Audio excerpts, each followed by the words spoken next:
ചോദിച്ചു, എന്തിനാണ് എനിക്ക് ജന്മം കിട്ടിയത്? ഞാൻ എന്തിനാണ് ഈ കർമ്മങ്ങൾ ചെയ്യുന്നത്? എന്താണ് മരണം? മരണത്തിന് ശേഷം എന്ത്? ഈ ചോദ്യങ്ങൾക്കുള്ള ഉത്തരം നമുക്ക് പകർന്നു തരാൻ കഴിയുന്ന ഒരാചാര്യന് മുന്നിൽ നിങ്ങൾ എത്തിപ്പെട്ടോ? നിങ്ങൾ പകുതി ചെയ്തു എന്നാണ്. പകുതി ചെയ്തു കഴിഞ്ഞു എന്നാണ് തുടങ്ങിക്കഴിഞ്ഞ. അപ്പൊ തുടങ്ങിയില്ലേ? ഇത്തിരിയെങ്കിലും ആത്മീയ സംസ്കാരം ഉള്ളത് കൊണ്ടാ ഒരാൽമരത്തെ പോലെ നിങ്ങൾ ഇവിടെ വന്നിരിക്കുന്നത്. എന്താ ആൽമരത്തിന്റെ പ്രത്യേകത? അതായത് ആൽമരത്തിന്റെ വിത്ത് ഇത്തിരിയേ ഉള്ളൂ, ചെറിയ വിത്ത. പക്ഷെ അത് മണ്ണിനടിയിൽ പോവാൻ തയ്യാറായില്ലെങ്കിൽ വളർന്ന് വടവൃക്ഷമാവാൻ സാധിക്കുമോ? അതുപോലെയാ. ഇവിടെ നിങ്ങൾ ഫോട്ടോ ഒക്കെ കണ്ടിട്ടുണ്ടാവും നോട്ടീസിലൊക്കെ. അതൊരു ചെറുപ്പക്കാരി സ്ത്രീ അല്ലേ, ഇത്രയും പ്രായമുള്ള ഞാനവിടെ പോയിരിക്കുക തോന്നിയാ കഴിഞ്ഞില്ലേ? അപ്പൊ അതെല്ലാം മറന്ന് ആര് പറയുന്നു എന്നല്ല, എന്ത് പറയുന്നു എന്ന് നോക്കി ഞാനും ഒന്ന് അവിടെ പോയി ഇരിക്കട്ടെ. ഒരാളുടെ മുന്നിലൊന്ന് വന്ന് ഇരിക്കാനുള്ള ക്ഷമ, അതിനുള്ള ഒരു അനുഗ്രഹം ഭഗവാൻ അനുഗ്രഹിച്ച സുഹൃതം ഉള്ളവർക്ക് മാത്രമേ ഇവിടെ എത്തിപ്പെടാൻ പറ്റൂ. ഈ പ്രത്യേകിച്ചും ഇങ്ങനെ ഒരു വേദിയില് അതിന് ഭഗവാൻ അനുഗ്രഹിച്ചില്ലേ? അതായത് നിങ്ങൾ തുടങ്ങി വെച്ചു. ഇനി എന്തേ വേണ്ടു? ഇത്ര കാലം എങ്ങനെ ജീവിച്ചു ചിന്തിക്കണ്ട. 40 വയസ്സായവരുണ്ടാവും, 60 വയസ്സായവരുണ്ടാവും, എല്ലാവരും ഉണ്ടാവും. ഇത്രയൊക്കെ ആയില്ലേ ടീച്ചറെ? ഇനിയിപ്പോ എന്താ ചെയ്യാ? എന്തേ വേണ്ടു? 6 മണിക്ക് എഴുന്നേൽക്കുക, ബുദ്ധിമുട്ടില്ലാലോ. 7 മണിയാകുമ്പോഴേക്ക് ചെറിയ പണികളൊക്കെ കഴിഞ്ഞ് കുളി കഴിയണത് പറഞ്ഞു തുളസി തീർത്ഥം കുടിക്കുക. തുളസി എന്ന് പറയുന്നതും ആൽമരം എന്ന് പറയുന്നതും പുറത്തു വിടുന്ന ഓക്സിജൻ പ്യുവർ ഓക്സിജനാണ്. നമ്മള് ഡൽഹിയിലൊക്കെ സിറ്റിയാണ്, അവിടെ ഓക്സിജൻ പാർലറുകളാ, മണിക്കൂറിന് ഇത്ര രൂപ ശ്വസിക്കാൻ, പ്രത്യേകം ഓരോ ഫ്ലേവറിനൊക്കെ. കേരളത്തിൽ അത് ആവശ്യമില്ല. കാരണം കാവുകളെ കൊണ്ടും ക്ഷേത്രങ്ങളെ കൊണ്ടും നിറഞ്ഞു നിൽക്കുന്നതാ കേരളം. നമ്മൾ 7 മണിക്ക് ദിവസേന ഒരേ സമയത്ത് നിങ്ങൾ ഗായത്രി ജപിച്ചുകൊണ്ട്, അല്ലെങ്കിൽ കുളിച്ചു കഴിയുമ്പോൾ ഗായത്രി ജപിക്കാട്ടോ, സൂര്യന് തർപ്പണം വെള്ളം എടുത്തുകൊണ്ട്. അത് കഴിഞ്ഞ നമഃശിവായ പഞ്ചാക്ഷരി മന്ത്രം 21 തവണ അങ്ങോട്ട് ജപിച്ചോളൂ. എന്നിട്ട് വടക്കോട്ട് തിരിഞ്ഞ് ധന്വന്തരിയെ പ്രാർത്ഥിച്ച് നിങ്ങൾ തുളസി തീർത്ഥം കുടിക്കുകയാണെങ്കിൽ നിങ്ങൾക്ക് ജലദോഷമോ കഫക്കെട്ടോ ഉണ്ടാവില്ല. കാരണം തുളസി സർവ്വരോഗ സംഹാരിണി. അപ്പൊ ഈ ഒരു കൊറോണ വന്നതിന് ശേഷം എല്ലാവർക്കും കഫക്കെട്ടും പ്രശ്നങ്ങളാ അല്ലെ. നാളെ പ്രോഗ്രാം ഫിക്സ് ചെയ്തു, വീട്ടില് എല്ലാവർക്കും പനിയും തൊണ്ടവേനയും വന്നപ്പോ ഞാൻ ആകെ പേടിച്ചു. നോട്ടീസ് 1 മാസം മുമ്പ് അടിച്ചു പോയതാ. ഭഗവാന്റെ ഒരു അനുഗ്രഹം, എനിക്ക് അങ്ങനെ ഒരു പ്രശ്നമേ ഉണ്ടായില്ല. രാവിലെ ഇപ്പൊ ഇവിടെ വരുമ്പോ തൊണ്ട അടച്ചാൽ കഴിഞ്ഞില്ലേ കഥ. അതാണ് ഭഗവാൻ തീരുമാനിക്കുക. നമുക്ക് തോന്നും ഇതൊക്കെ ഞാനാ. ചിലര് പറയും ഒന്നും അങ്ങോട്ട് വരാറുന്നില്ലേ, ഞാൻ അവിടെ അല്ലെങ്കിൽ ഒന്നും ശരിയാവില്ല ടീച്ചറെ. വെറുതെ തോന്നുന്നതാ. നിമിത്ത മാത്രം ഭവസവ്യസാചി. ഈ ലോകത്തിലെ ഒരു പരമാർത്ഥം എന്താണോ? എന്തൊക്കെയോ എവിടെയൊക്കെയോ ആരൊക്കെയോ ചെയ്യുന്നു നമ്മൾക്ക് വേണ്ടിയിട്ട്. എന്താ അങ്ങനെ പറഞ്ഞ? ഇപ്പൊ ഞാൻ ഇവിടെ ഇരുന്ന് ഇത് പറയാൻ ഇങ്ങനെ ഒരു സ്റ്റേജ് ഒരുക്കിയത് എനിക്കറിയ പോലും ഇല്ലാത്ത ആൾക്കാരാണ്. നമ്മളെല്ലാം ഉച്ചയ്ക്ക് ഉണ്ണാൻ പോകുന്ന ഭക്ഷണം നമുക്കറിയില്ലാത്ത, ചിലപ്പോ ഈ നാട്ടുകാർക്ക് അറിയുണ്ടാവും, എനിക്ക് ഒരു തരത്തിലും അറിവില്ലാത്തവരാണ്. ആ ഭക്ഷണം പാചകം ചെയ്യാൻ ആവശ്യമായ പച്ചക്കറി നമ്മൾ അറിയാത്തവരുണ്ടാക്കിയതാ, നെന്മണി നമ്മൾ അറിയാത്തവരുണ്ടാക്കിയതാ. അപ്പോ എന്തൊക്കെയോ ആരൊക്കെയോ എവിടെയൊക്കെയോ നമുക്ക് വേണ്ടി ചെയ്യുന്നുണ്ട്. അപ്പോ എന്തേ ചെയ്യണ്ടു? നമ്മുടെ കർമ്മം കറക്റ്റായിട്ട് നമ്മൾ ചെയ്യാം. കർമ്മം എങ്ങനെ ചെയ്യണം? കർമ്മയോഗം ഗീതയിൽ പറയുന്നുണ്ട്. കർമ്മം കർമ്മയോഗമായി നീ ചെയ്യണം. എങ്ങനെയാ ചെയ്യണ്ടേ? ഇപ്പൊ രാവിലെ കേട്ടു, തുളസി തീർത്തൊക്കെ കുളിച്ചു, നേരെ പൂജാമുറിയിൽ കയറി ഭഗവാനെ 2 പ്രാർത്ഥന. എന്താ? ശ്രീകൃഷ്ണ ഗോവിന്ദ ഹരേ മുരാരേ ഹേ നാഥ നാരായണ വാസുദേവ ഹരേ രാമ രാമ രാമ ഹരേ ഹരേ ഹരേ കൃഷ്ണ കൃഷ്ണ കൃഷ്ണ ഹരേ ഹരേ. ഈ സമയം കൊണ്ട് നിങ്ങൾക്ക് വിളക്കും കത്തിക്കാം. തുളസി മാത്രമല്ല, തെച്ചി, തുളസി, മന്ദാരം എന്തൊക്കെ മുറ്റത്തുണ്ടോ അതൊക്കെ പറിച്ചു കൊണ്ടുവന്ന് വെക്കാം. ഒരു തോയം. എങ്ങനെയാ ഭഗവാനെ പൂജിക്കേണ്ടത് എന്ന് ഭഗവാൻ പറയുന്നത്? എനിക്ക് പുഷ്പം, പത്രം, ഫലം, തോയം ഇത്ര തന്നാ മതി. യോ മേ ഭക്ത്യാ പ്രേക്ഷതി. ആരാണോ ഭക്തിപൂർവം എനിക്ക് ദീപം, ധൂപം. ദീപം നിങ്ങൾ വിളക്ക് കത്തിക്കാറുണ്ട്, ധൂപം ചന്ദനത്തിരോ കർപ്പൂരോ കാണിക്കാറുണ്ട്, പത്രം, തുളസി ഇല വെക്കാറുണ്ട്, പുഷ്പം, തെച്ചി, മന്ദാരം, തുളസി ഇത് വെക്കാറുണ്ട്. പിന്നെന്തേ വേണ്ടു? തോയം, ഒരു കിണ്ടിയും വെള്ളവും, ഇത്രേ വേണ്ടു. നിങ്ങൾ ആ തുളസി തീർത്ഥം ഒരു ഗ്ലാസ്സിലിട്ട് തുളസി 2 ഇല ഇട്ട് കഴിഞ്ഞിട്ട് പ്രാർത്ഥിക്കുമ്പോ ഗംഗേ ജയമുനെ എന്ന മന്ത്രം ചൊല്ലിയ അത് തീർത്ഥമായി മാറിയുന്ന. ഏകാദശി നോൽക്കുമ്പോ ആദ്യം രാവിലെ പാരണ കഴിക്കണ്ടേ, അതിന് ഇങ്ങനെ ഇതിനെ തീർത്ഥമാക്കി മാറ്റണം എന്ന ഗ്രന്ഥങ്ങളിൽ പറയുന്നത്. ഇനി അത് കഴിഞ്ഞാലോ ഭഗവാനെ തൊഴുത് ഏതെങ്കിലും ഒരു മൂർത്തി നിങ്ങൾക്ക് ഇഷ്ടദേവതയായിട്ട് ഉണ്ടാവും, അല്ലെങ്കിൽ ഉണ്ടാവണം. ആ ഇഷ്ടദേവതയുടെ നാമങ്ങൾ ഒക്കെ തിരക്കുള്ളവരാ 3 തവണ ജോലിയും തിരക്കുള്ളവര് ഇപ്പോ ഇവിടെ വന്നു കൃഷ്ണനാ, ഓം നമോ ഭഗവതേ വാസുദേവായ, കൃഷ്ണന്റെ മൂലമന്ത്രം ഇത് ചൊല്ലിയ ധ്രുവൻ അതാ ചൊല്ലിയത്. ഓം നമോ ഭഗവതേ വാസുദേവായ, അതിഥി ഇതാ ചൊല്ലിയത്. ഈ മന്ത്രം ചൊല്ലിയും കൊണ്ട് 3 തവണ ചൊല്ലുക. അത്രയെങ്കിലും ചെയ്ത് നന്നായി നമസ്കരിച്ച് ഭഗവാനോട് പ്രാർത്ഥിക്കുക. എന്താ പ്രാർത്ഥിക്കണ്ടേ? ഒന്നും പ്രാർത്ഥിക്കണ്ട, ഭഗവാനെ എല്ലാവർക്കും സുഖാവണേ എന്ന് മാത്രം. ഈ ശരീരത്തിൽ ഇങ്ങനെ ഇരുന്നു കൊണ്ട് ഭട്ടതിരിപ്പാട് എന്താ പറഞ്ഞത്? സ്ഫീതം ലീലാവതാരേരിതമിഹ ഗുരുദാമായുരാരോഗ്യ സൗഖ്യം. ഈ ശരീരത്തില് ആയുസ്സും ആരോഗ്യവും സുഖവും തരേണമേ. അപ്പൊ നമുക്ക് ആയുസ് കുറെ ഉണ്ട്, മലന്നങ്ങനെ കിടക്കുക, അങ്ങോട്ട് വരാൻ വയ്യ, വല്ല കാര്യമുണ്ടോ? ഇപ്പൊ ദേ ആയുസില്ല, 10 വയസ്സായപ്പോഴേക്കും മരിച്ചുപോയി, ആരോഗ്യമില്ല, അസുഖമാണ്, വല്ല കാര്യമുണ്ടോ? ആ ജന്മം പാഴ്ജന്മായില്ലേ? ഇനി ആയുസ്സും ആരോഗ്യം ഒക്കെ ഉണ്ട്, ഇവിടെ വന്നിരിക്കും ചെയ്തു, ഒന്നും ഇങ്ങോട്ട് കേറണില്ല, മനസ്സിനൊരു സുഖവും ഇല്ല. അതാണ് ഏറ്റവും വലിയ അസുഖം എന്നാ പറയാ. അസുഖം ശരീരം നിങ്ങൾക്ക് കിട്ടി, ഇതുപോലെ ഇവിടെ നടന്നു വന്ന് പ്രദക്ഷിണം വെച്ച് നമസ്കരിക്കാൻ പറ്റുന്നില്ലേ? അത് വലിയ ഭാഗ്യമായിട്ട് കൂട്ടിക്കോളും. കയ്യും കാലും ഇല്ലാത്ത ജന്മങ്ങളെ കാണുമ്പോൾ അതിന്റെ സുഖം നമുക്ക് മനസ്സിലാവുക. നമ്മളുടെ ഇല്ലായ്മകളെ കുറിച്ച് ചിന്തിക്കുമ്പോൾ ഉള്ളതിന്റെ സന്തോഷം അല്ലെങ്കിൽ സുഖം എത്രത്തോളം എന്ന് നമുക്ക് മനസ്സിലാവും. ഇനി ഇവിടെ വന്നിരിക്കല് മാത്രല്ല, ഭഗവാനെ ധ്യാനിക്കണമെങ്കിൽ ഇപ്പൊ ഏകാദശിയൊക്കെ നോൽക്കുന്നത് എന്തുകൊണ്ടാണെന്നറിയോ? ശരീരമാദ്യം ഖലു ധർമ്മസാധനം എന്ന ഗ്രന്ഥങ്ങളിൽ പറയുന്നത്. ഈ ശരീരം ഇല്ലെങ്കിൽ നമുക്ക് ഭഗവാനെ ഭജിക്കാൻ കഴിയോ? ഈശ്വരനാമം ഇങ്ങനെ ചൊല്ലാൻ കഴിയോ? അപ്പോ കാതുണ്ട്, ഭഗവാന്റെ നാമങ്ങൾ കേൾക്കാം, നാവുണ്ട്, ഭഗവാനെ കീർത്തിക്കാൻ, എല്ലാം കിട്ടി. ഇത്രയ്ക്കേ വേണ്ടൂ നമുക്ക് സുഖമായിട്ട് താമസിക്കാൻ. ചെറിയ ഒരു വീടും അധ്വാനിച്ച് എന്തെങ്കിലും ഒരു വരുമാനം, ആരുടെ അടുത്തും കൈ നീട്ടാതെ ജീവിക്കാൻ, അതിപ്പോ ഒരുവിധം എല്ലാ വീടുകളിലും ഉണ്ട്. ഇനി എന്തേ വേണ്ടു? അമ്പലത്തിലേക്ക് ഇങ്ങോട്ട് വരും, എന്നിട്ട് അവര് കുറെ ചീട്ടാക്കല, മുട്ട അങ്ങോട്ട് അറക്കല തുടങ്ങും. ആ വണ്ടി മുട്ടണം, എന്നാലേ മുട്ട അറക്കൂട്ടോ. ഇങ്ങനെ ശത്രു സംഹാര പുഷ്പാഞ്ജലി. ആരപ്പോ നമ്മുടെ ശത്രു? നമ്മൾ തന്നെയാണ് നമ്മുടെ ശത്രു. സുഖമായിട്ട് ഗീത പറയുന്നുണ്ട്, ആരും ആർക്കും ശത്രുക്കളൊന്നുമല്ല, എല്ലാവരും ഇത് പേടിച്ചിട്ടാ ജീവിക്കുന്നത്. അപ്പോ ഭൗതിക സുഖങ്ങൾക്ക് വേണ്ടി നമ്മൾ കുറേ വന്ന് ചെയ്യുന്നുണ്ട്. ഭഗവാനെ പറയുന്നുണ്ട്, ആരാ ശത്രു? ഉദ്ധരേധാത്മനാത്മാനം ആത്മാനമവസാദയേ ആത്മൈവ ഹ്യാത്മനോ ബന്ധു ആത്മൈവാരി പുരാത്മനാ. നിങ്ങൾ നിങ്ങളുടെ ആത്മാവിനെ ഉയർത്താൻ വേണ്ടി എന്തെങ്കിലും ചെയ്യുന്നുണ്ടോ, നിങ്ങൾ തന്നെയാ നിങ്ങളുടെ ബന്ധു. ചെയ്യുന്നില്ലെങ്കിൽ നിങ്ങൾ തന്നെ നിങ്ങളുടെ ശത്രു. നമ്മൾ തന്നെ ചെയ്യണം, വേറെ ആരും ചെയ്യിക്കില്ല. പണ്ട് ഉദ്ധവൻ ചെറുപ്പം മുതലേ ഭഗവാന്റെ കൂടെ കൃഷ്ണനെ പോലെ കളിക്കും, കൃഷ്ണന്റെ വിഴുപ്പെടുത്ത് ഉടുക്കും, കൃഷ്ണന്റെ ബാക്കി ഭക്ഷണം കഴിക്കും. ഇങ്ങനെ ഭഗവാന്റെ കൂടെ കൂടി അവസാനം ഭഗവാൻ സ്വർഗാരോഹണത്തിന് പോകുമ്പോ ചോദിച്ചൂത്രേ, ഭഗവാനെ എന്നെ കൊണ്ടുപോണില്ലേ? അപ്പൊ കൃഷ്ണൻ പറയാ, ഹേ ഉദ്ധവ, ഞാൻ വിചാരിച്ചാ നിങ്ങളെ കൊണ്ടുപോകാൻ പറ്റില്ല. കഴിഞ്ഞൂലേ, പിന്നെ എന്തിനാ അങ്ങോട്ട് വരുന്നതെന്നാവും. നിങ്ങളുടെ കർമ്മം, നമ്മൾ ചെയ്യുന്ന കർമ്മഫലം നമ്മൾ അനുഭവിച്ചേ തീർക്കണം. എന്തിനാ ഇവിടെ വന്ന് ജനിച്ച്? കഴിഞ്ഞ ജന്മത്തിൽ നമ്മൾ ചെയ്ത പാപങ്ങളും പുണ്യങ്ങളും മാറ്റി നിർത്തി നല്ല പുണ്യകർമ്മങ്ങൾ ചെയ്തത് കൊണ്ട് കിട്ടിയ ജന്മമാണ് മനുഷ്യജന്മം. മുത്തശ്ശി പറയും, ചെമ്പിൽ അമ്പഴങ്ങ പുഴുങ്ങി തിന്നാലും വേണ്ടിയില്ല, മനുഷ്യജന്മം കിട്ടാൻ ഭാഗ്യം ചെയ്യണം. എന്തുകൊണ്ടാണെന്നറിയോ?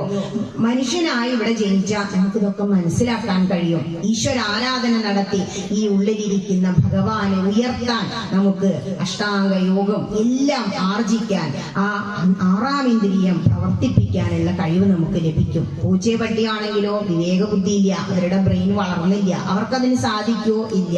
ഉപനിഷത്തുകൾ എടുത്തു വെച്ച് നോക്കുമ്പോ അതിൽ പറയുന്നുണ്ട്, ദുർലഭോ മാനുഷോ ദേഹോ.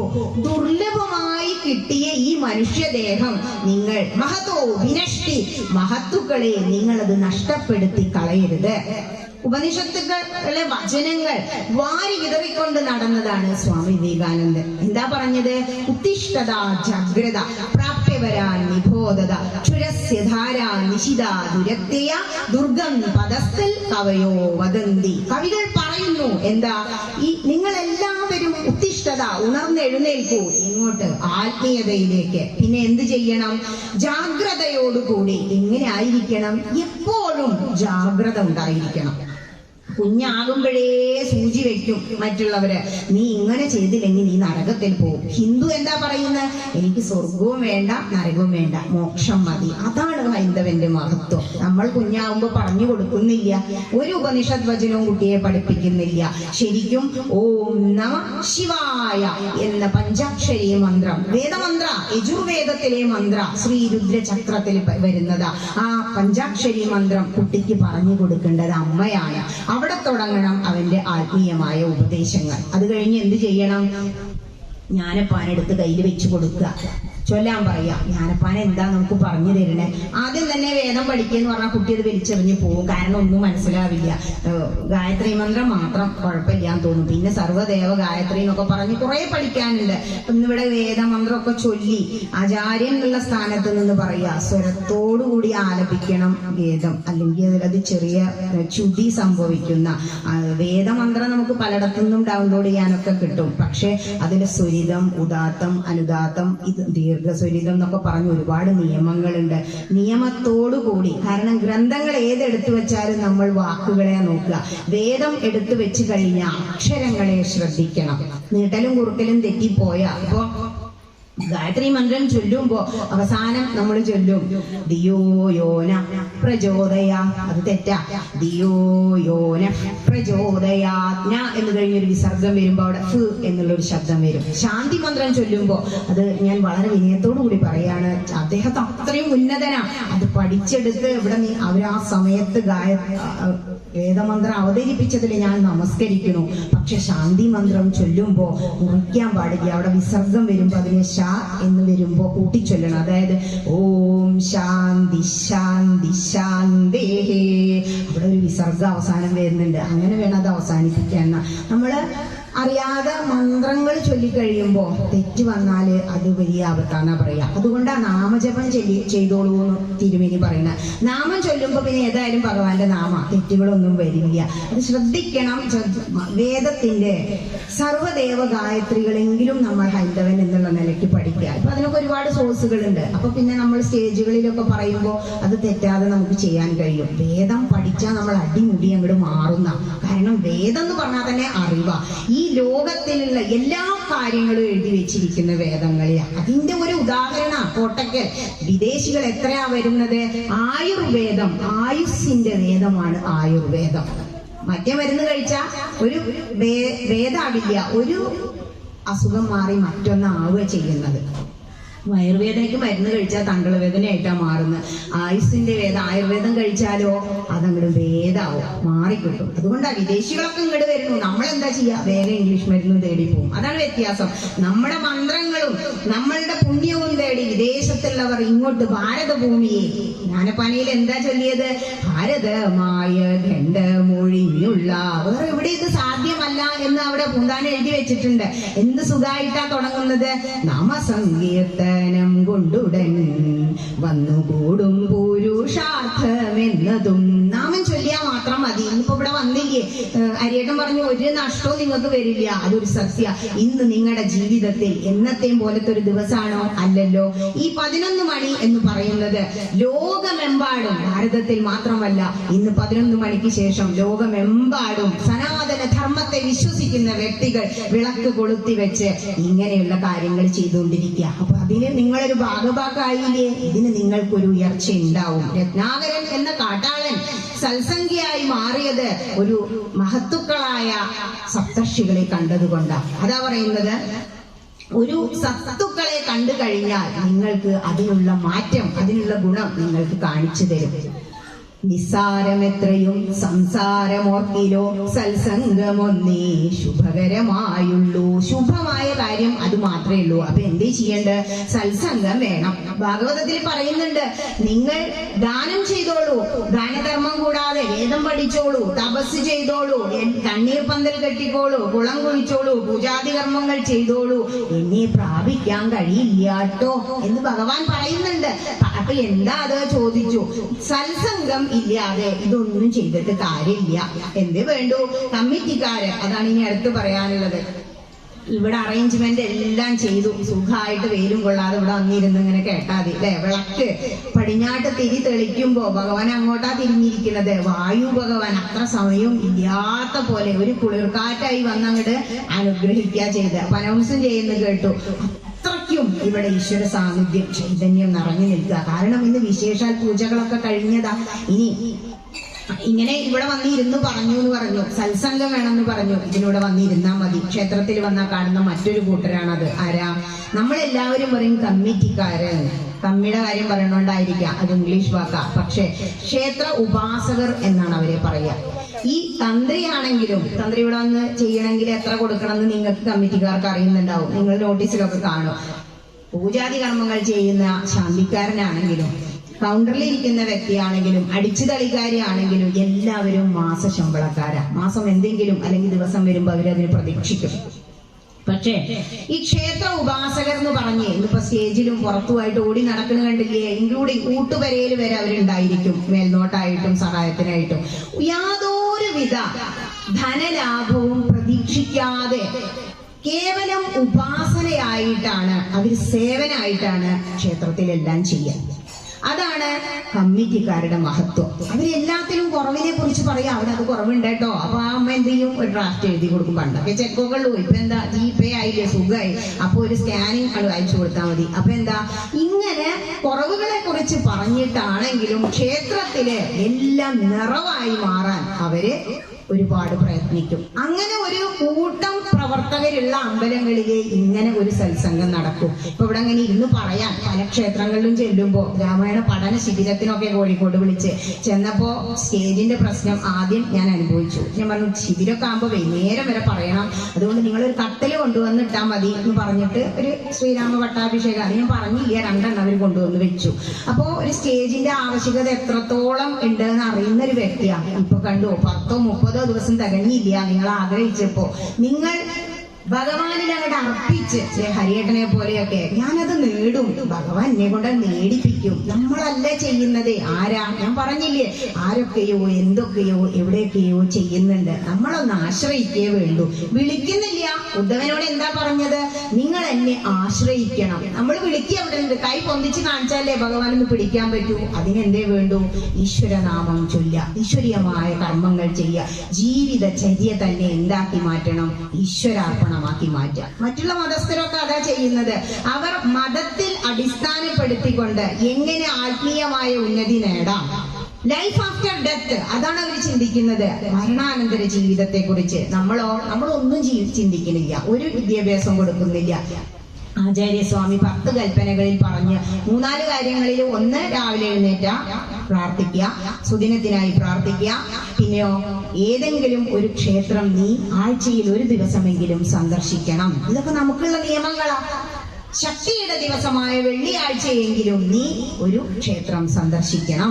അതൊക്കെ മറ്റുള്ളവരെടുത്തൂലേ, ശക്തിയുടെ ദിവസമാണ് വെള്ളിയാഴ്ച എന്ന് ആചാര്യസ്വാമി പറഞ്ഞു. ശരി, അതന്നെ ഞങ്ങൾക്ക്. നമുക്ക് വെള്ളിയില്ല, ചൊവ്വയില്ല അല്ലെ, ഞായറാഴ്ചയാണ് ഈ കല്യാണം കൂടിയിരിക്കലോ, സമയമില്ലല്ലോ.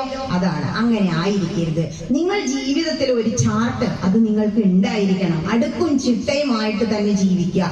അങ്ങനെ പ്രാർത്ഥന ഇതൊക്കെ കഴിഞ്ഞ് ഫ്രീ ആണെങ്കിൽ, മക്കളൊന്നും പിന്നെ രാവിലെ നീക്കില്ലല്ലോ, നേരെ ഇറങ്ങി അമ്പലത്തിൽ വരിക. എങ്ങനെയാ അമ്പലത്തിൽ വരിക? പഞ്ചശുദ്ധി വേണമെന്ന് പറഞ്ഞു.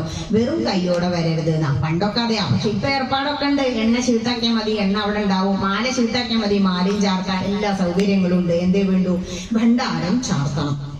ഭണ്ഡാരം ചാർത്തണ എന്തിനാ? ഭഗവാൻ നമ്മൾ കൊടുത്തിട്ട് വേണോ? സമൃദ്ധിയാണ്, ഭഗവാന്റെ കയ്യിൽ ഇഷ്ടം പോലെ ഉണ്ടെന്ന് ഹരിയേട്ടൻ പറഞ്ഞു. പക്ഷേ നമ്മൾ എന്തിനാ ഇത് ചെയ്യുന്നേ? നമുക്ക് വേണ്ടിയിട്ടാ. എന്തിനാ ഇവിടെ ചീർത്താക്കുന്നതും വഴിപാട് നടത്തുന്നതും? വഴിപാട് ആരാധനയാണ്, സമർപ്പണമാണ്, ത്യാഗമാണ്. നമ്മളുടെ ആരാധനയുടെ ഒരു ഭാഗമാണ് വഴിപാട്. നമ്മളുടെ മനസ്സ് സമർപ്പിക്കുന്നതാ. ഒരു പൂവ്, ഒരു കൊടന്ന പൂവ് ഭഗവാന് നന്നാക്കി കൊണ്ടുവന്ന് വെക്കുമ്പോ ഇത്തിരി സമയം വൈകിട്ടാണെങ്കിലും മഞ്ജുളാലറിയാലോ ഗുരുവായൂര്, മഞ്ജുള എത്രയോ ധ്യാനിച്ചു നിൻ മഞ്ജുള രൂപത്തിൽ ചാർത്തുവാനായി മാലയുമായി നേരം വൈകിയെത്തി മായക്കണ്ണൻ മാല കെട്ടി മോദാൽ. ഒരു ചെറിയ മാല പിരിക്കാൻ ഒരു പിടി പൂക്കളുമായിട്ട് ഭഗവാൻ ആ തൂശനിലയിൽ അതവിടെ കൊണ്ടുവന്ന് സമർപ്പിക്കുക. അപ്പൊ നിങ്ങൾക്ക് കിട്ടുന്ന ആ മനസ്സിന്റെ ഉള്ളിലത്തെ ഒരു സുഖമുണ്ടല്ലോ, ഭഗവാൻ ഒന്ന് നോക്കൂത്രേ. ആരാപ്പോ? എനിക്ക് തുളസി. ഗോപികമാര് ചോദിച്ചുത്രേ, കൃഷ്ണനെ കാണാഞ്ഞപ്പോ. സ്റ്റിൽ തുളസി കല്യാണി ഗോവിന്ദ ചരണപ്രിയേ. തുളസിക്ക് ഏറ്റവും ഇഷ്ടം ഭഗവാന്റെ കാൽപാദങ്ങളിൽ അങ്ങനെ കിടക്കാനാ. നമ്മൾ പൊട്ടിച്ചു കൊണ്ടുവരാൻ കാത്തിങ്ങനെ നിൽക്കുക, അതിന് നടന്നു വരാൻ വയ്യല്ലോ. അതിനു വേണ്ടിയിട്ടാണ് എനിക്ക് പുഷ്പം, പത്രം, ഫലം, തോയം നിങ്ങൾ തരണം എന്ന് പറഞ്ഞ് ഭഗവാന്റെ അടുത്ത് വന്ന് കണ്ണ് തുറന്ന്, ചിലർ ചോദിക്കും തുറന്നിട്ട് അടച്ചിട്ടാ ടീച്ചറെ തൊഴണ്ട്, നല്ലോണം തുറന്ന് ആ ചന്ദനം ചാർത്തി അങ്ങനെ നിൽക്കല്ലേ ഭഗവാൻ. ആ ചന്ദനം ചാർത്തിയ രൂപം കണ്ണ് തുറന്ന് മനസ്സിലേക്ക് ആവാഹിക്കുക. എവിടെ ഇരിക്കണേ? ഇതിന്റെ ഉള്ളിലാ. അപ്പോ ഭഗവാന്റെ രൂപം മനസ്സിൽ തെളിയുമ്പോ കണ്ണടയ്ക്കും. 4 മണിക്കൂർ ക്യൂ നിന്നിട്ട് ഗുരുവായൂരപ്പന്റെ മുന്നിലുണ്ടെത്തി ഒരൊറ്റ അടക്കലല്ലേ. എന്നിട്ട് പുറത്തെത്തിട്ട് പറയും ചില, അയ്യോ ഞാൻ കണ്ടില്ല കേട്ടോ. കാണില്ല. കാരണം എന്താ? അവിടെ ഇല്ല, അവിടെയാണ് ഒരു സങ്കല്പം. ഇതിന്റെ ഉള്ളിലാണ്. അത് ഓർക്കാൻ വേണ്ടിയിട്ടാ. കാരണം ഒരു ഭക്തൻ എത്രത്തോളം ആ ക്ഷേത്രത്തിൽ വരുന്നോ അത്രയും അവിടുത്തെ ശക്തി കൂടും, ചൈതന്യം കൂടും. ഇപ്പൊ ചോറ്റാനിക്കര, ഗുരുവായൂരൊക്കെ എന്താ അത്ര കേമം, അത്രയും ഭക്തജനങ്ങളാ അവിടെ വരുന്നത്. അപ്പൊ ഇവിടെ ഉയരണമെങ്കിൽ എന്ത് വേണം? ഭക്തജനങ്ങൾ. ഇപ്പൊ ഇവിടെ ഇരിക്കുന്നവരെങ്കിലും ആഴ്ചയിൽ ഒരു ദിവസം ഇവിടെ വന്ന് ഭഗവാനെ തൊഴാം, പ്രാർത്ഥിക്കാം. കുറെ നിങ്ങൾ എത്ര ചീട്ട് എഴുതിയെന്ന് ആരും നോക്കില്ല. ഒന്നും ചെയ്തില്ലേലും കുഴപ്പമില്ല. നിങ്ങൾ പൂക്കൾ കൊണ്ടുവന്നാൽ മതി, ഒരു തുടം എണ്ണ കൊടുത്താൽ മതി. 1 രൂപ നാണയെങ്കിലും ഭണ്ഡാരം ചാർത്ത. 1 രൂപയാണല്ലോ. കാരണം ആചാര്യസ്വാമി പറഞ്ഞത്, നിങ്ങൾ രാവിലത്തെ 3-4 കാര്യങ്ങൾ പറഞ്ഞു. കുളിച്ചാൽ നിങ്ങൾ ഒരു കുറി തൊടണം. ഹിന്ദു ആണോ നിങ്ങൾ ഒരു കുറി തൊടണം. ക്ഷേത്രം സന്ദർശിക്കണം.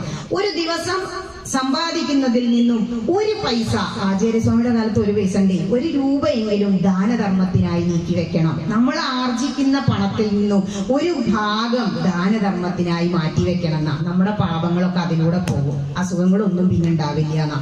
നമ്മള് സക്കാത്തിനെ കുറിച്ച് പറയുന്നത് നമ്മൾ കേൾക്കാറുണ്ട്. നമുക്ക് അങ്ങനെ ഒരു ദിവസം തന്നെ ഇല്ലാന്ന വിചാരം. ഇപ്പൊ സാരസ്വത നിധി സമർപ്പണം എന്നൊക്കെ പറഞ്ഞ് പല അമ്പലങ്ങളിലും തുടങ്ങിയിട്ടുണ്ട്. ഒന്നും വേണ്ട, നമ്മളുടെ കൂട്ടത്തിലുള്ളവർക്ക് അസുഖങ്ങൾ വരാറുണ്ട്. നമുക്ക് മാത്രം സഹായിക്കാൻ ക്ഷേത്രത്തിൽ ചെന്നാൽ ആരുമില്ല.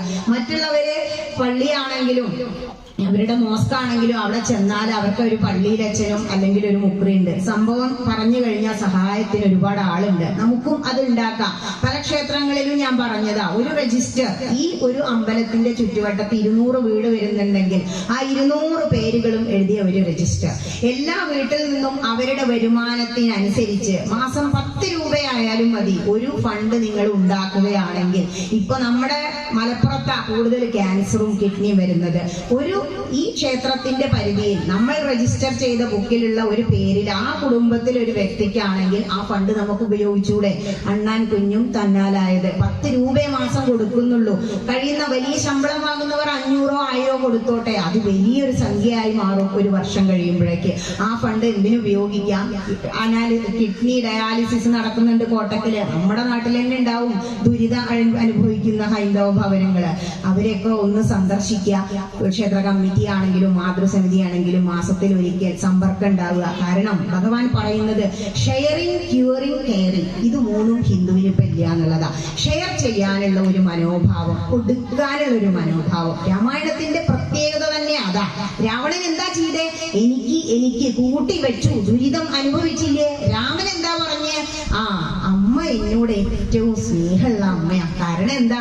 ഈ രാജ്യം ഭരിക്കുക ബുദ്ധിമുട്ടാ, മുൾക്കിരീടാ, കാനനത്തിലൂടെ വിലസി നടക്കാലോ, അതും ഭാര്യനെയും കൊണ്ട് അല്ലെ. കല്യാണം കഴിഞ്ഞ സമയ അവിടുത്തെ പഴങ്ങൾ പറിച്ച് കഴിക്കാം, അരുവിയിലെ വെള്ളം കുടിക്കാം.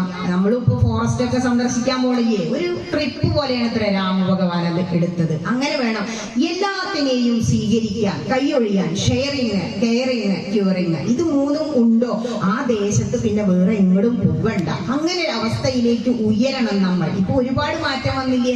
കേവലം 1 മണിക്കൂറോളാണ് അന്ന് മുകളിൽ ഇരുന്നിട്ട് ഒരു പ്രഭാഷണം നടത്തിയത്. ഇത്രയും മാറ്റം 1 വർഷത്തിനുള്ളിൽ ഇവിടെ വന്നില്ലേ? നിങ്ങൾ ഒരു സത്സംഗം വെച്ചതിന്റെ പുണ്യം. എത്ര പ്രതിഷ്ഠാദിനം നടത്തി ഊണ് കഴിച്ചു പോയിട്ടും യാതൊരു കാര്യമില്ല. ഊണ് കഴിക്കാൻ നേരത്ത് വരും, കുറെ കഴിക്കും. പ്രതിഷ്ഠാദിനൊക്കെ കേമായിട്ടോ എത്ര പറ അരി വെച്ചു. അതല്ല, ഒരു സത്സംഗം അതാരെങ്കിലും ആയിക്കോട്ടെ, ആചാര്യന്മാരെ വിളിച്ചു വരുത്തി ഇങ്ങനെ ഈശ്വര കഥകൾ പറഞ്ഞ്, എന്താ പറഞ്ഞത്? ശൗനകാദികൾ പറയുന്നവനും കേൾക്കുന്നവനും ഭക്തി ഉണ്ടാകുന്ന ഒരു കഥ പറയൂ. അങ്ങനെയാ ഭാഗവതം വന്നത്. അതുപോലെ ഇവിടെ ഇങ്ങനെ ഇരുന്ന് ഈശ്വര കഥകൾ, എന്താണ് ക്ഷേത്രം, ഇതൊക്കെ ഇങ്ങനെ പറയുമ്പോ ഇനി തൊഴുതു നിങ്ങൾ അങ്ങനെ പ്രദക്ഷിണം വെക്കും. എന്താ പ്രദക്ഷിണം? പ്രദക്ഷിണം ചെയ്യുമ്പോൾ ദക്ഷിണം കണ്ടോ, ദക്ഷിണ ഭാഗത്ത് കൂടെ ഇങ്ങനെ വരും നമ്മൾ. എത്ര പ്രദക്ഷിണ? ഒറ്റ. ആർക്കാ ഒരു പ്രദക്ഷിണം? ഒറ്റ ഗണപതിക്ക്. 2 സൂര്യക്ഷേത്രത്തിന്. 3 വരട്ടെ മഹാദേവന്. 4 വിഷ്ണുവിനും ഭഗവതിക്കും. 5 അയ്യപ്പന്. 6 അറുമുഖന്. 7 അരയാൽ വൃക്ഷത്തിന്. അതിന്റെ അരയാൽ വൃക്ഷത്തിന് 7 തവണ. ഈ 7 തവണ പ്രദക്ഷിണം വെക്കുമ്പോ എങ്ങനെയാ പ്രദക്ഷിണം വെക്കേണ്ടത്? നമ്മൾ ഓട്ടപ്രദക്ഷിണ ഒരിക്കലും അങ്ങനെ വന്ന് ചെയ്തു പോരുതെന്ന സമാധാനമായിട്ട് ഒരു എണ്ണ ഏന്തിയവനെ പോലെ, ഗർഭിണിയെ പോലെ പതേന പതുക്കെ പതുക്കെ നടക്കുക. നാമജപത്തോടുകൂടി കഴിയുന്നതും ഒറ്റയ്ക്ക് ക്ഷേത്ര ദർശനം നടത്തുക. കാരണം വീട്ടിൽ നിന്ന് ഇറങ്ങുമ്പോ മുതൽ നമ്മൾ നാമം ചൊല്ലും. ഇപ്പൊ ഇവിടെ വരുമ്പോ മഹാദേവന്റെ ക്ഷേത്രത്തിൽ പ്രത്യേകിച്ചും തൊഴുത് കഴിഞ്ഞാൽ പുറത്തിറങ്ങിയാൽ 5 മിനിറ്റ് അവിടെ ഇരിക്കണമെന്ന് നിയമമുണ്ട്. എന്താ കാരണം എന്നറിയോ? നമ്മൾ ഇങ്ങോട്ട് പോരാൻ തലേ ദിവസം തന്നെ, നാളെ പിറന്നാളാ അപ്പോഴേ വരുള്ളൂ, ഒന്ന് പോയി കളയാം, ഡ്രസ്സൊക്കെ കേമായിട്ട് എടുത്തൊക്കെ വെക്കും. എന്നിട്ടോ അപ്പൊ തന്നെ ഭഗവാൻ ഭൂതഗണങ്ങളോട് പറയൂത്രേ. ബലി തോന്നില്ലേ ഭൂതഗണങ്ങൾക്ക്? ഭൂതഗണങ്ങളെ ഏൽപ്പിക്കും. എന്റെ ഒരു ഭക്തൻ ദേ വളാഞ്ചേരി പുറവണ്ണൂരിന്ന്, അത് എങ്ങനെയാ 2 വീലറിലാ വരുന്നത്, ഇങ്ങോട്ട് കൊണ്ടുവരണം കേട്ടോ, ഒരാപത്തും ഇല്ലാതെ. ആലോചിച്ച് നോക്കൂ, ഭഗവാന്റെ ഭൂതഗണങ്ങൾ വന്ന് നമ്മളെ വഴി കാണിച്ച്. നിങ്ങളൊക്കെ തന്നെ തൃക്കോവില് പോവുകയാണ്, ആ അമ്മ ദേ വയ്യാതെ വരിക, അപ്പൊ ദേ ഓട്ടോറിക്ഷ വന്ന് നിന്നു. നമുക്ക് തോന്നും അത് ആകസ്മികാണ്. ഭഗവാൻ അറിയാതെ ഒന്നും ഇവിടെ നടക്കുന്നില്ല. അങ്ങനെ ഇവിടെ വന്ന് ഇറങ്ങി സുഖമായിട്ടിരുന്നു. അപ്പൊ എന്താ, ആ ഭൂതഗണങ്ങൾ നമ്മുടെ കൂടെ നടക്കൂത്രേ. പ്രദക്ഷിണം വെക്കുമ്പോഴും നമസ്കരിക്കുമ്പോഴും ഒക്കെ കഴിഞ്ഞ് നമ്മൾ അവിടെ ഇരുന്ന അവരടുത്ത ഭക്തനെ കൊണ്ടുവരാൻ പോകും. അല്ലെങ്കിലോ നമ്മളെ കൂടെ വീട് വരെ നമ്മളെ അവർ കൊണ്ടാക്കാൻ വരണമെന്നാ. ഇതാണ് സങ്കല്പം. പ്രത്യേകിച്ചും മഹാദേവന്റെ അമ്പലത്തില് ശിവന്റെ ഭൂതഗണങ്ങൾ കുറച്ച് ദേഷ്യമുള്ള ആൾക്കാരല്ലേ, ഇരിക്കണം, അവരെന്നെ നമ്മൾ പറഞ്ഞു വിടണമെന്നാ. ഈ തത്വം നമുക്ക് അറിയില്ല. ഇനി പ്രദക്ഷിണമൊക്കെ അങ്ങനെ വെച്ചു. ഇപ്പൊ 1, 2, 3, പ്രത്യേകിച്ച് നമ്മൾ 3 സ്വീകരിക്കുക. കാരണം എന്താണോ? മുത്തശ്ശി എങ്ങനെയാ കുറി വരയ്ക്കുക? 3 വരയാ ഭസ്മം എടുത്തിട്ട്. പൂണൂല് കണ്ടുണ്ടോ തിരുമേനിയുടെ? 3 നൂലാ. എല്ലാം നമ്മൾ 3 ആയിട്ടാ കാണുന്നത്. 3 താപങ്ങളാണ്, ത്രിമൂർത്തികളാണ്. ഇച്ഛാശക്തി, ക്രിയാശക്തി, ജ്ഞാനശക്തി സ്വരൂപിണി. ഭഗവതിയെ കുറിച്ച് പറയും ലളിതാ സഹസ്രനാമം. എന്തേ 3? ഈ 3ന് വല്ലാത്തൊരു തത്വമുണ്ട്.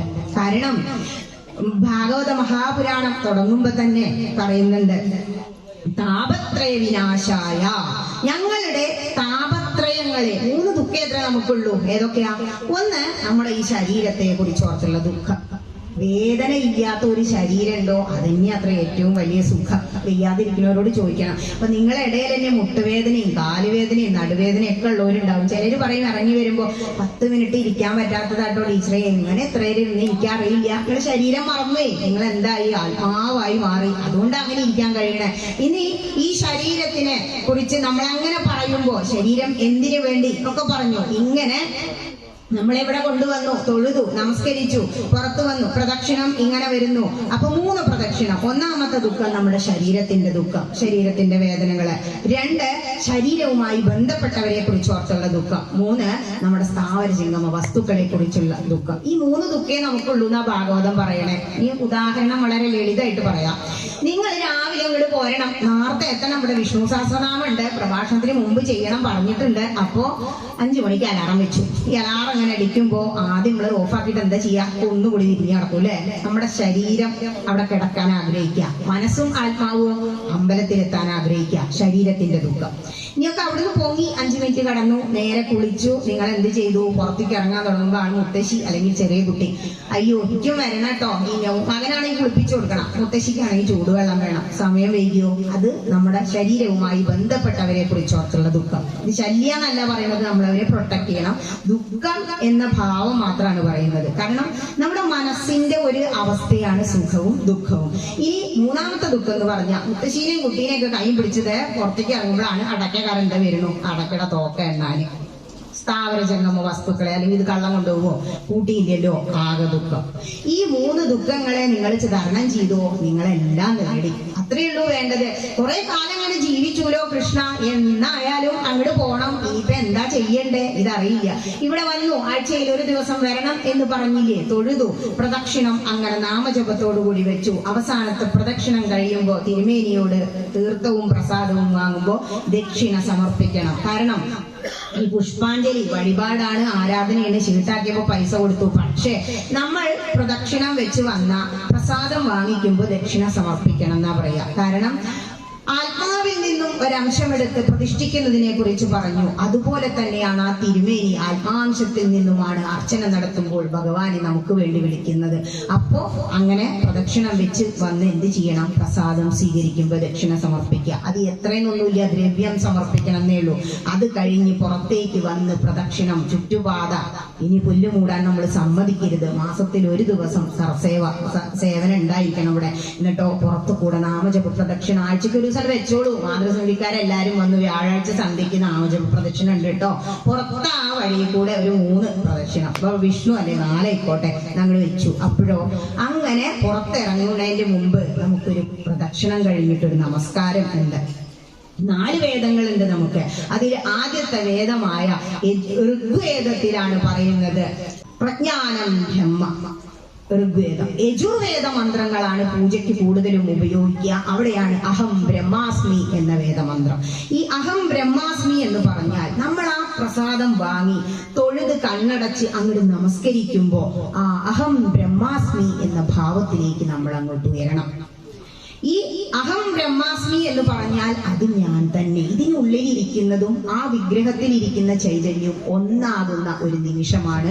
ക്ഷേത്ര ദർശനത്തിന്റെ ഏറ്റവും ഉന്നതമായ സമയമാണ് അഹം ബ്രഹ്മാസ്മി എന്ന ഭാവം. അതിനുശേഷം ആ പ്രസാദം അവിടെ തന്നെ ഉപേക്ഷിക്കാതെ തൊട്ടാലും അത് വീട് വരെ കൊണ്ടുപോയി വീട്ടിലുള്ളവർക്ക് നൽകണം എന്നാ പറയാ. ഇനി അത് കഴിഞ്ഞാൽ വീട്ടിലെത്തിക്കഴിഞ്ഞാൽ എന്ത് ചെയ്യണം? 10 കൽപ്പനകളിലെ കൂടെയാണ് നമ്മൾ പോണത് കേട്ടോ.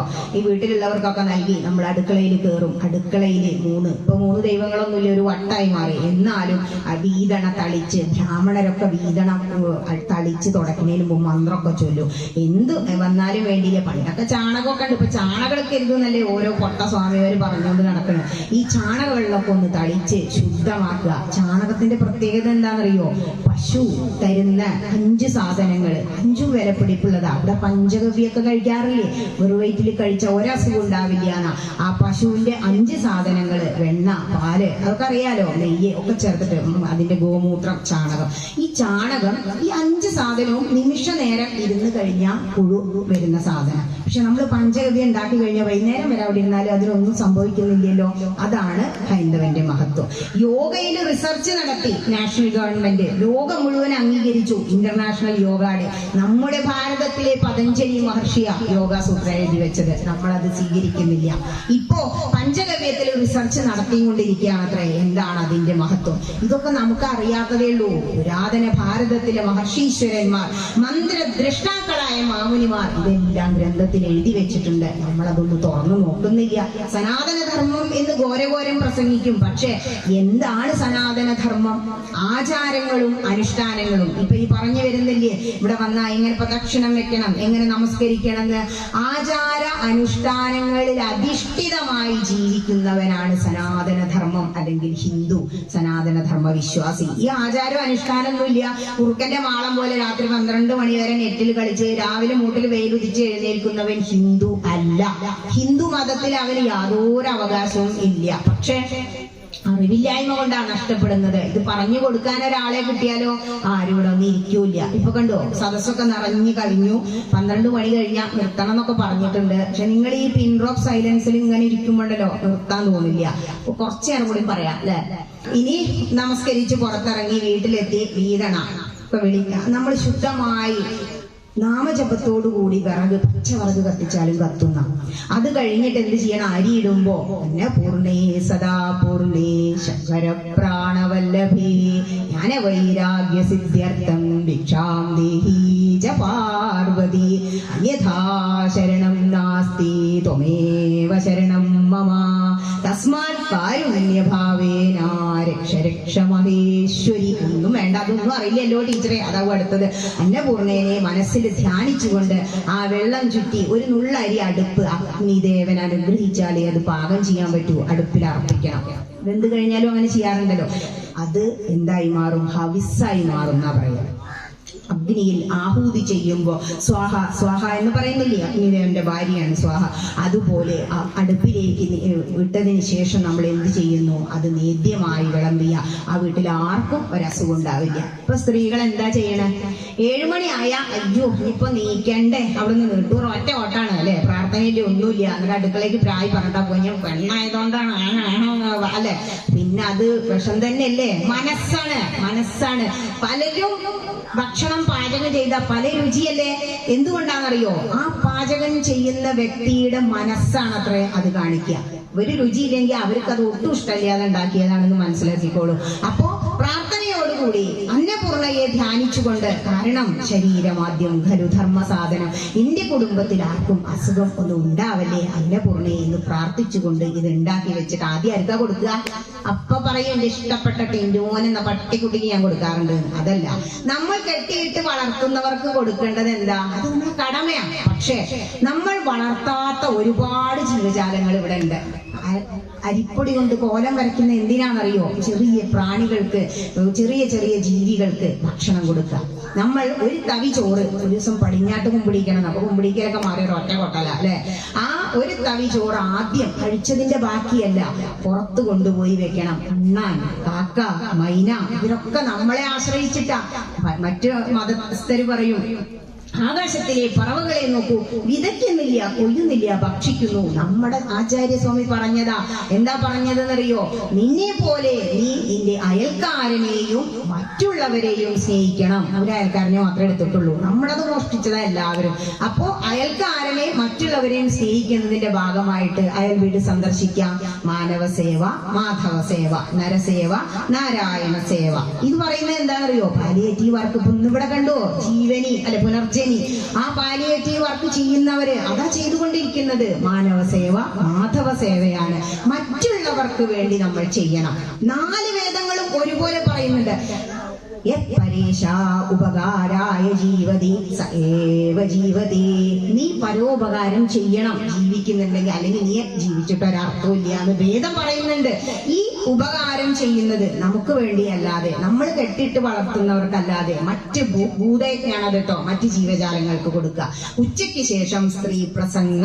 ഒരു വീട്ടിൽ വരുന്നതാ, സ്ത്രീ പ്രസംഗിക്കൂലേ? നല്ല അപ്പൊ അയൽവാസി വരും, ഒരു 4 പരദൂഷണം പറയും. പരനെ ദുഷിച്ച് പറഞ്ഞ ഇങ്ങനെ ചൂണ്ടുമ്പോ 3 ആളുകൾ ചൂണ്ടുണ്ട്.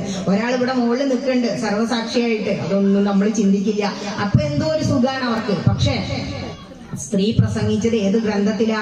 ഇന്നത്തെ ദിവസമായ രാമായണം, രാമസ്യ അയനം, രാമായണം രാമന്റെ അയനം. രാമൻ ശ്രീരാമചന്ദ്രൻ ഉത്തർപ്രദേശിൽ അയോധ്യയിൽ ജനിച്ച് അവിടെ നിന്നും അങ്ങോട്ട് തുടങ്ങുക അയനം. ഇങ്ങോട്ട് താഴത്തേക്ക് വന്ന് വനങ്ങളിലൂടെ വന്ന് അവസാനം നമ്മുടെ കേരളത്തിൽ ശബരിമല. ശബരി എന്ന സ്ത്രീ, അവിടെ ശബരി പീഠമൊക്കെ ഇല്ലേ? ഇതൊന്നും അറിയാതെ അവിടെ പോയി മോക്ഷം കിട്ടണേന്നോ എന്താ വിളിക്കാന്നറിയോ? ഇപ്പൊ പോയാ സ്വാമിയെ കാണാം. സ്വാമിയെ കണ്ടാ മോക്ഷം കിട്ടും. ഞാൻ ചോദിച്ചു എത്ര വർഷമായി പോണോ? 18 വർഷമായി ടീച്ചറെ. ഇത്രയും മോക്ഷം കിട്ടിയില്ല അല്ലെ. അപ്പൊ ഒരു ചിരി, തലയിലൊരു മാന്തലും. അപ്പൊ എന്താ, എങ്ങനെ സമർപ്പിക്കണം? ഭാഗവതം പരീക്ഷിത്ത് മഹാരാജാവ് കേട്ടതുപോലെ പോലെ അങ്ങനെയായിരിക്കണം ഉപാസന. എന്നിട്ടോ ശബരിയിൽ വന്ന് ശബരി പീഠം, ശബരി എന്ന് പറയുന്ന സ്ത്രീക്ക് മോക്ഷം കൊടുക്കുകയാണ്. ശബരി കടിച്ചു നോക്കുത്രേ, പഴം എടുത്തിട്ട് മധുരമില്ലാത്തത് ഉപേക്ഷിച്ചിട്ട് നല്ല മധുരമുള്ളത് ശ്രീരാമചന്ദ്രന് കൊടുത്തു. നമ്മളത് അംഗീകരിക്കോ? ഇച്ചിലായി പറഞ്ഞ് മാറ്റി വെക്കില്ലേ? ഗുഹൻ പഴം എടുത്ത് കടിച്ചു നോക്കൂത്രേ, എന്നിട്ട് മാറ്റി വെച്ചു. മധുരമുള്ളത് കൊടുത്തപ്പോ ഭഗവാൻ ശ്രീരാമചന്ദ്രൻ സീതാദേവിയെയും ഹനുമാനെയും കൂടാതെ അണച്ചാശ്ലേഷിച്ചത് ഗുഹൻ എന്ന കാട്ടാളന നിഷാദനെയാണ്. അപ്പോ ഗുഹനെ പോലെ ഗുഹൻ കാട്ടാളനായിട്ടും ഭഗവാനെ കാണാൻ പറ്റിയില്ലേ? അപ്പൊ എന്താ, വേദം പഠിച്ചില്ലേ? സാരല്ല. മനുഷ്യനായി ജനിച്ചില്ലേ? അതും സാരല്ല. നോക്കൂ, കുരങ്ങന്മാർക്ക് വാനരന്മാർക്ക് മോക്ഷം കൊടുത്തില്ലേ? ഹനുമാന് മോക്ഷല്ലേ കൊടുത്തത്? ഹനുമാൻ എന്താ പറഞ്ഞു? എനിക്ക് മോക്ഷം ഒന്നും വേണ്ട ശ്രീരാമചന്ദ്ര, ഈ ആകാശവും ഭൂമിയും ഉള്ള നാൾ എനിക്ക് ഇവിടെ ഇങ്ങനെ രാമനാമം ചൊല്ലിയിരിക്കണം. എന്താ രാമനാമത്തിന്റെ പ്രത്യേകത? രാമ രാമ. ഓർമ്മസൂത്രം എടുത്തു നോക്കൂ. അത് പറയുമ്പോ നമ്മളെ ചുണ്ട് രാ ആ അക്ഷരാണാം അകാരോസ്മി മ, ചുണ്ട് രണ്ടുതാ മ എന്നാവുന്ന മ നിറ എന്റെ. അതായത് രാ എന്ന ആ വലിയ അക്ഷരത്തിൽ നിന്നും മ എന്റെ എന്ന് ഇല്ലാതെ ആക്കുന്നു. അതാണ് രാമമന്ത്രം. രാമ എന്ന നാമമാണ് അത്രേ ഭഗവാൻ ഏറ്റവും ഇഷ്ടം. കാരണം ഓർമ്മസൂത്രം എടുത്തു നോക്കിയാൽ കാണാം 10 അവതാരങ്ങളെ കുറിച്ച്. അതിൽ പറയുന്നത് രാമോ രാമശ്ച രാമ കൃഷ്ണ കൽക്കി ജനാർദ്ദന എന്നാ പറയുന്നത്. 3 അവതാരങ്ങളും രാമനായിരുന്നു. ആ ശ്രീരാമചന്ദ്രന്റെ പ്രതിഷ്ഠാദിനമായ ഇന്ന് ഇനി അവസാന ഭാഗം കൂടി ഒന്ന് പറഞ്ഞ് ഞാൻ നിർത്താം. ഇനി നമുക്ക് ഇവിടെ നേരിട്ട് തന്നെ പ്രാണപ്രതിഷ്ഠ നടത്തുന്നത് കാണാലോ. 44 വാതിലുകളുള്ള ആ ക്ഷേത്രം, 400ഓളം തൂണുകളുള്ള ആ ക്ഷേത്രം, 3 തട്ടുകളായി പണിത ആ ക്ഷേത്രം, എല്ലാവർക്കും പ്രതിഷ്ഠ നടത്തിയിരിക്കുന്ന ആ ക്ഷേത്രം നമുക്ക് കാണാം. ഇത്രയും സമയം നിങ്ങൾ കേട്ടു, കുറെ കേട്ടു. പക്ഷെ എന്ത് ചെയ്യണം? കഴിഞ്ഞ തവണ കേട്ടതിൽ നിന്നും എന്ത് മാറ്റം ഈ തവണ കേട്ടതിന് ശേഷം ജീവിതത്തിൽ വരുത്തി എന്ന് നിങ്ങൾ ചിന്തിക്കണം. അവസാനം പരീക്ഷിത് മഹാരാജാവ് ചോദിക്കുക, ഇനി എന്തെങ്കിലും കേൾക്കണോന്ന് ശ്രീശുക ബ്രഹ്മർഷി ചോദിക്കുക. കിം ശ്രോതുമിച്ഛസി? അപ്പൊ പറഞ്ഞു ഇത്രേ, ഈ ഒന്നും കേൾക്കണ്ട, വടക്കോട്ടാണ് തിരിഞ്ഞിരുന്നു. മനസ്സിനെ ഈ ഭഗവാനിൽ വെച്ചുകൊണ്ട് എനിക്ക് മോക്ഷം വേണം, അതുപോലെ എനിക്ക് ഇനി ഒന്നും വേണ്ട, ഇത്രയൊക്കെ മതി. ഇനി എന്ത് ചെയ്യണം? മോക്ഷം മാത്രം മതി. അതിന് എന്ത് ചെയ്യാം? നിങ്ങളുടെ ഏറ്റവും അടുത്തുള്ള ഈ ക്ഷേത്രദേവനെ നിങ്ങൾ അങ്ങോട്ട് സ്വീകരിക്കുക. ആഴ്ചയിൽ ഒരു ദിവസം ഇവിടെ വന്ന് തൊഴുത് പ്രദക്ഷിണം വെച്ച് എപ്പോഴൊക്കെ സമയം കിട്ടുന്നോ അപ്പോഴൊക്കെ വന്നിരുന്ന് നാമജപം നടത്തുക. കൂടുതലായിട്ടൊന്നും ഇനി പറയുന്നില്ല. അങ്ങനെ പറഞ്ഞ ഹൈന്ദവ മതം ഒരു സാഗര, ഒരുപാട് പറയാനുണ്ട്. എന്തെങ്കിലും സംശയം ഉണ്ടോ? പറഞ്ഞു പോയാൽ എന്തെങ്കിലും വിട്ടിട്ടുണ്ടോ? ഇല്ല. ഏത് യജ്ഞം നടത്തിയാലും അതിൽ ചുതി ഉണ്ടാവില്ല. നമ്മൾ മനുഷ്യരല്ലേ. എന്ത് വന്നാലും നമ്മൾ എന്ത് ചെയ്യാ? ഈ ചെയ്ത ജ്ഞാനയജ്ഞം ഭഗവാനോട് സമർപ്പിക്കാം. യജ്ഞം സമർപ്പിക്കാണ്. ഹരേ നാരായണ കായേന വാചാ മനസേന്ദ്രിയൈർവാ ബുദ്ധ്യാത്മനാ വാ പ്രകൃതിർസ്വഭാവാൽ കരോമി യദ്യൽ സകലം പരസ്മൈ നാരായണായേതി സമർപ്പയാമി. നാരായണായേതി സമർപ്പയാമി. ജഗദംബികായേതി സമർപ്പയാമി. സ്വസ്തി പ്രജാഭ്യഃ പരിപാലയന്താം ന്യായേന മാർഗേണ മഹിം മഹീശ. ഗോബ്രാഹ്മണേഭ്യഃ ശുഭമസ്തു നിത്യം. ലോകാഃ സമസ്താഃ സുഖിനോ ഭവന്തു. ലോകാഃ സമസ്താഃ സുഖിനോ ഭവന്തു. ലോകാഃ സമസ്താഃ സുഖിനോ ഭവന്തു. ഓം ഹരി തത്സത്.